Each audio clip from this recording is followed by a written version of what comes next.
ওয়াসসালামু আলা রাসূলিহিল কারীম ওয়া আলা আলিহি ওয়া সাহবিহি ওয়া আহলি বাইতি আজমাইন, আম্মা বা'দ। প্রিয় সাংবাদিক বন্ধুগণ, আপনারা দেখতে পাচ্ছেন যে এখানে বাংলাদেশ জামাত ইসলামীর নেতৃবৃন্দ রয়েছেন এবং একই সাথে আমরা লেবার পার্টির নেতৃবৃন্দকে দেখতে পাচ্ছি। আমরা মূলত বসেছিলাম একসাথে, দেশের বিদ্যমান পরিস্থিতি নিয়ে আমরা কথা বলেছি এবং দায়িত্বশীল সংগঠন হিসাবে আমরা আগামীতে কি করতে পারি সেগুলো নিয়ে আমরা কিছু পরামর্শ করেছি। এও আপনারা জানেন যে আমরা 20 দলীয় জোটে দীর্ঘদিন একসাথে কাজ করেছি। যদিও বর্তমানে আমাদের সেই জোটটি সেভাবে নেই, কিন্তু আমাদের পারস্পরিক সম্পর্ক রয়ে গেছে। এটার চেয়েও বড় কথা হলো, যারা রাজনীতি করেন তারা দেশের জন্য, মানুষের জন্যই রাজনীতি করেন। এই হিসাবে এত বড় একটা পরিবর্তন, যেখানে সকলের আপামর ছাত্র জনতা সহ জনসাধারণের অংশগ্রহণ ছিল, নারী পুরুষ আবার বৃদ্ধ বনিতা শিশু সবাই ছিল যে আন্দোলনে, এবং কম বেশি সকল গ্রুপের মানুষই শাহাদাত বরণ করেছে।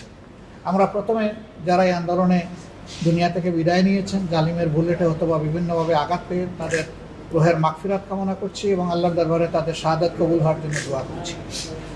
সুখ সন্তপ্ত পরিবার যারা আছেন, আল্লাহ যেন তাদেরকে সবরে জামিল আতা করেন সেই দোয়া করছি। আহত যারা আছেন, আল্লাহ তাআলা তাদের সকলকে পূর্ণ সুস্থতার নিয়ামত দান করুন, এটা দোয়া করছি। তো আমরা যেহেতু একসাথে দীর্ঘদিন এই বাংলাদেশে কাজ করেছি এবং ইনশাআল্লাহ আগামীতে আমরা করব, আমরা সবাই একমত যে দেশের ভালোর জন্য যা কিছু প্রয়োজন আমরা মিলেমিশে পারস্পরিক সহযোগিতার ভিত্তিতে, শ্রদ্ধা এবং ভালোবাসার সম্পর্কের ভিত্তিতে আমরা সামনের দিকে আগাবো ইনশাআল্লাহ। আপনারা আমাদের সাথে অতীতেও ছিলেন, এখনও আছেন। ভালো কাজে, দেশ গড়ার কাজে আমরা আপনাদেরকে আশা করি যে সবসময় সঙ্গী হিসাবেই পাবো। এই কথাগুলো বলে আমি আপাতত এখানেই শেষ করছি। সবাইকে ধন্যবাদ। আসসালামু আলাইকুম। আজকে বাংলাদেশ জামাত ইসলামীর মহতারাম আমির ডক্টর শফিকুর রহমান সহ জামাত ইসলামী নেতৃবৃন্দের সাথে আমাদের লেবার পার্টির আলোচনা হয়েছে। আপনারা জানেন যে জামাত ইসলামীর সাথে আমাদের পথ চলা নতুন নয়। আমরা দীর্ঘকাল যাবৎ আমাদের সাথে জামাত ইসলামীর সাথে একসাথে কাজ করা। লেবার পার্টির প্রতিষ্ঠাতা মৌলানা আব্দুল মতিনও জামাত ইসলামীর সাথে কাজ করেছেন। আমরা বাংলাদেশের বৃহত্তর ইসলামী আন্দোলনের সংগঠন হিসাবে জামাত ইসলামীর পথ চলায় আমরা মনে করি যে বাংলাদেশ সংখ্যাগরিষ্ঠ মুসলমানের দেশ হিসাবে এখানে একটি ইসলামী সমাজ প্রতিষ্ঠার জন্য জামাত ইসলামীর অবদান অনস্বীকার্য।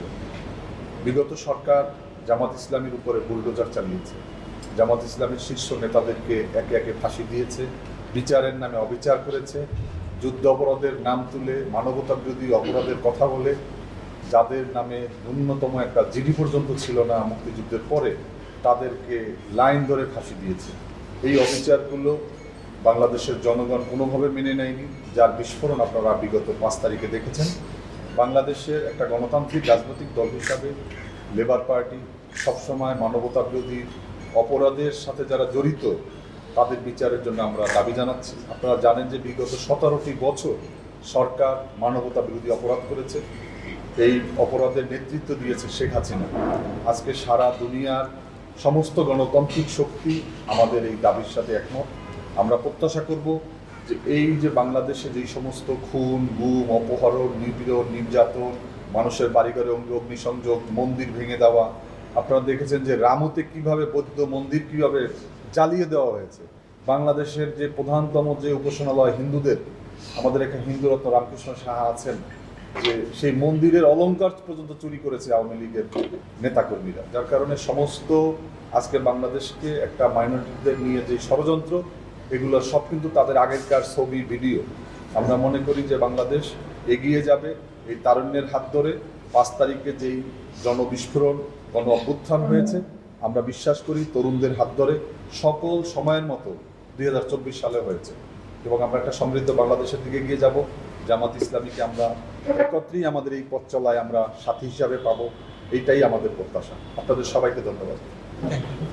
যে আমার একটা প্রশ্ন ছিল, সেটা হচ্ছে যে বিগত দিনে আমরা দেখেছি যে বিএনপির সাথে আপনার একাত্মতা করে নির্বাচনে এসেছেন, তো এখন যেহেতু আওয়ামী লীগ মাঠে নেই এবং আসার সম্ভাবনা আছে কিনা এটা এখন আসলে ধরাছোঁয়ার বাইরে, তো সেই ক্ষেত্রে ইসলামী দলের সাথে কি আপনারা একসাথে নির্বাচন করবেন, নাকি আপনারা নিজেরা বিরোধী দল হিসেবে নির্বাচন করবেন, নাকি বিএনপির সাথে? যেমনটা হুজুর ইসলামী আন্দোলন বাংলাদেশে বলেছিলেন যে ইসলামী দলগুলো যোগ বেঁধে নির্বাচনে যাবে নাকি, এটা করে আপনারা কতটা একমত? ঠিক আছে, ধরেন সময়টা এখন খুব গুরুত্বপূর্ণ। সরকারটা কেবল বসলো, আর 15.5 বছরের পুঞ্জীভূত জমাট, অনেক সমস্যা তাদের সামনে।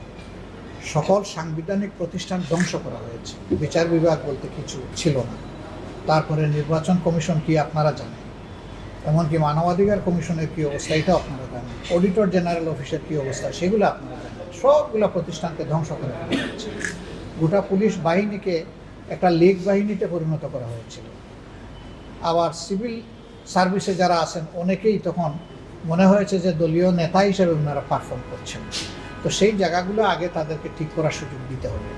এই ঠিক করার সুযোগ দেওয়ার পরে যখন উপযুক্ত পরিবেশ সৃষ্টি হবে, তখন দেশের ভবিষ্যৎকে সর্বাধিক সর্বোচ্চ গুরুত্ব দিই যা দরকার আমরা সেভাবেই সিদ্ধান্ত নেব। এখনই আমরা বলতে চাচ্ছি না এই সরকারের টেনিয়র কতদিন হওয়া উচিত, এখনই বলতে চাচ্ছি না নির্বাচনে আমরা কী শেপে অংশগ্রহণ করব।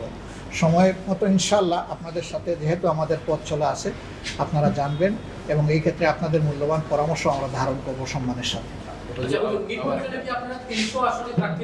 সেটাও সময় আসেনি, সেটা সময় আসলে আপনারা দেখতে পাবেন। বিএনপির সাথে যে সকল সমমনা রাজনৈতিক দলগুলো নির্বাচন বর্জন করেছে, আর নির্বাচনে যে সকল আওয়ামী লীগের সাথে যোগ দিয়া যে সকল দল নির্বাচন করেছে, এবং আমরা দেখতে পাচ্ছি যে এখন কিন্তু শেখ হাসিনা দেশে নেই, এবং নির্বাচনে জয়লাভ করার পর দেশে মানে যা যা ক্ষতিগ্রস্ত করা হয়েছে, এখন তাকে শেখ হাসিনাকে দেশে আনানোর জন্য আপনাদের রাজনৈতিক কোন ধরনের পদক্ষেপ আছে কিনা, এবং কতদিনের ভিতরে মানে আমরা বুঝতে পারছি আপনার প্রশ্নটা, ধন্যবাদ।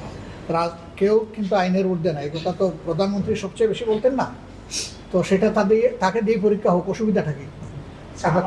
হচ্ছে যে আপনাদের সবশেষ কিন্তু নির্বাহী আদেশে জামাতের নিবন্ধন বাতিল করা হচ্ছিল, নিষিদ্ধ ঘোষিত দল ছিল, এখন পর্যন্ত নিষিদ্ধ ঘোষিত আছে। সেই ক্ষেত্রে এই নিষেধাজ্ঞা উঠানোর ক্ষেত্রে আপনাদের ভূমিকা কি, আপনাদের পদক্ষেপগুলো? হ্যাঁ, ঠিক আছে, এটা মুখের একটা কথা ছিল। কোন সময়? যখন ওনারা আত্মহত্যা করবেন তার আগে। পালিয়ে যাওয়া কিন্তু আত্মহত্যার চেয়ে খারাপ। তবু আমি একটু সম্মান দিয়ে বললাম আত্মহত্যা। তো এই সময় হুঁশ ঠিক থাকে না মানুষের। বেহুশ হয়ে একটা কথা বলেছেন যে সরকারের আসলেই কোনো নৈতিক বৈধতা ছিল না, আইনগত বৈধতাও ছিল না। সেই সরকারের কোনো এক্সিকিউটিভ অর্ডারই আসলে বৈধ হতে পারে না। আমরা এই সরকারের কাছে দাবি জানিয়েছি, আরও জানাবো, যে তাদের নির্বাহী আদেশে যা কিছু অত্যাচার করা হয়েছে এক আদেশে সবগুলোই খারিজ হওয়া উচিত। লাস্ট একটা কোশ্চেন, আপনি গতকালকে বলেছিলেন যে জামায়াতের পক্ষ থেকে কোনো মামলা করা হবে না, আসলে এই এমন সিদ্ধান্ত জামাত সংগঠন হিসাবে ওরকম কোনো মামলা করবে না, তবে আমাদের হক যে জায়গায় সংগঠন সেটা নষ্ট করা হয়েছে সেই জায়গায় তো আমরা যাবো। আমরা মিন করতে চেয়েছি খুন, গুম, হত্যা, দর্শন, রাজধানী যা করেছে, লুণ্ঠন আওয়ামী লীগ যা করেছে, ক্ষতিগ্রস্ত ব্যক্তিরা মামলা করবে এবং আমরা তাদেরকে সহায়তা দেব। ধন্যবাদ। গতকালকে কয়েকটি গণমাধ্যমের উপর হামলা করা হয়েছে, এই বিষয়ে আপনি দলীয়ভাবে মানে কি বার্তা দিতে চাচ্ছেন? আপনি বার্তা পান নাই? আমি তো বার্তা দিয়েই দিয়েছি, আপনি পেয়ে যাবেন। আমি ফিজিক্যালি ভিজিট করে বার্তা দিয়ে আসছি। ওইটা দেখবেন, আমরা পেয়ে যাবেন, ওইটা পেয়ে যাবেন। সম্ভবত আমার আগে কেউ ভিজিট করতে যায়নি, আমি ভিজিট করতে গিয়েছি এবং বার্তাও দিয়ে এসেছি। Thank you.